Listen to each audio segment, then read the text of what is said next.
Friends అందరికీ నమస్కారం అండి. ఇప్పుడే అందిన వార్త, కనీస పెన్షన్ అనేది అదనపు పెన్షన్ పెంపు పైన కీలక ప్రకటన అంటూ లేటెస్ట్ అప్డేట్ అయితే రావడం జరిగిందండి. సో ఆ వివరాలు ఏంటన్నది ఈ వీడియోలో తెలుసుకుందాం.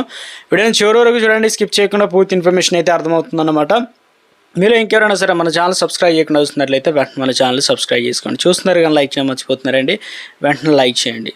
కేంద్ర ప్రభుత్వం అంటే ఇది చాలా కాలం నుంచి వస్తున్నటువంటి డిమాండే. ముఖ్యంగా ఏదైతే కేంద్ర ప్రభుత్వ ఉద్యోగులకు సంబంధించి ప్రభుత్వం ఇందులో ప్రధానంగా యూపీఎస్ అనేది దేశవ్యాప్తంగా దృష్టిని అయితే ఆకర్షించడం జరిగిందనమాట.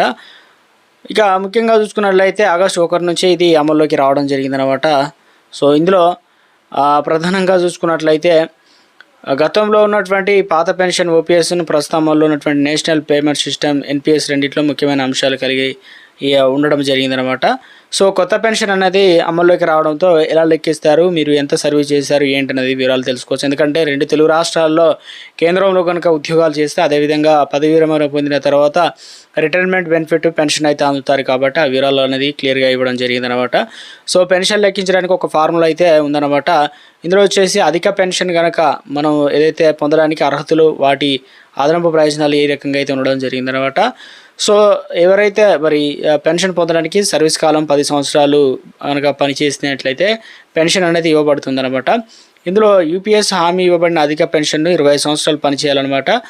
పదవి విరమణ పొందిన తర్వాత 12 నెలల్లో పొందిన సగటు బేసిక్ జీతంలో 50% అయితే ఇవ్వడం జరుగుతుంది.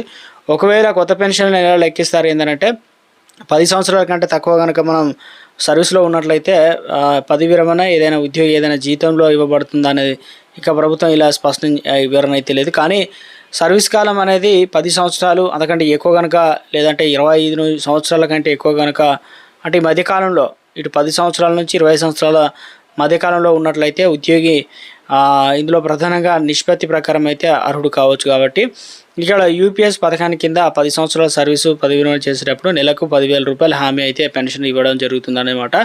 సో గత 12 నెలల సగటు నెలవారీ బేసిక్ జీతం ఇంటూ 50% పనిచేసిన సంవత్సరాలు ఇవన్నీ కూడా కౌంట్ చేయడం జరుగుతుంది అన్నారు బై 25 ఇయర్స్.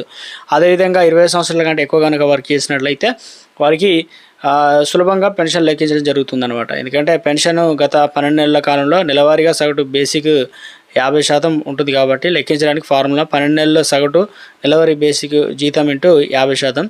ఒకవేళ కొత్త పెన్షన్ కనుక మనం ఒక వ్యక్తి కనుక ఉదాహరణకు ఆగస్టు 13, 1999లో కనుక జన్మించిన ఒక వ్యక్తి 31/2024 కేంద్ర ప్రభుత్వం ఉద్యోగంలో చేరి అనుకుందాం.